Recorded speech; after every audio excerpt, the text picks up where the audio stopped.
2014 में आशा थी, योजना थी, किए हुए कार्य का मॉडल था, जीते तो उसे ठीक करने लगे। नक से आरंभ किया, फिर टॉयलेट से और शिखर तक पहुंचे। चंद्रयान और मंगलयान के सहारे सड़कें, चिकित्सा, शिक्षा के ढांचे बनने लगे। डीबीटी, जैम और भीम आया, आवास हेतु सुविधाएं आई, कृषि और व्यापारी की स्थिति ठीक हुई, आंतरिक और बाहरी सुरक्षा सशक्त हुई। डिजिटल इंडिया से भ्रष्टाचार को पार पाने और अंतिम व्यक्ति तक फाइनेंस को जोड़ने के कार्य हुए। 2019 में इसके कारण 303 आए। केंद्र में एक ही नाम था, नरेंद्र मोदी। पिछले कार्यों को और भी तीव्रता मिली, डेडलाइन से पहले ही कार्य होने लगी। 370 गया, 3 तलाक गया, मंदी आया और फिर कोरोना का ब्रेक लगा। विपक्ष सक्रिय हुआ, उसके नैरेटिव पर काम हुआ और अचानक से उग्र भाजपा नेतृत्व में पिछड़ने लगी। भविष्य और मुखी तो अब भी थी, लेकिन पार उतरने की जगह पार्टी का पूरा फोकस बचे रहने पर आ गया।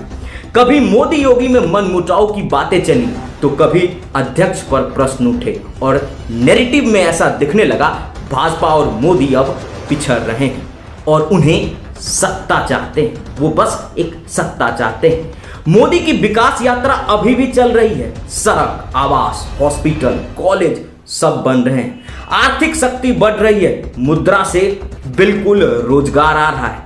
नक्सलियों का सफाया, अतिक्रमण पर बुलडोजर चल रहा है, पर लोगों में अविश्वास क्यों दिख रहा है, ये एक सवाल है। देखिए, स्थानीय भ्रष्टाचार, नेताओं के नकारेपन के समाचार ने लोगों को अन्य विकल्पों की ओर धकेलना धीरे धीरे शुरू कर दिया है। भारत को मोदी का विजन और योगी की कर्मठता चाहिए।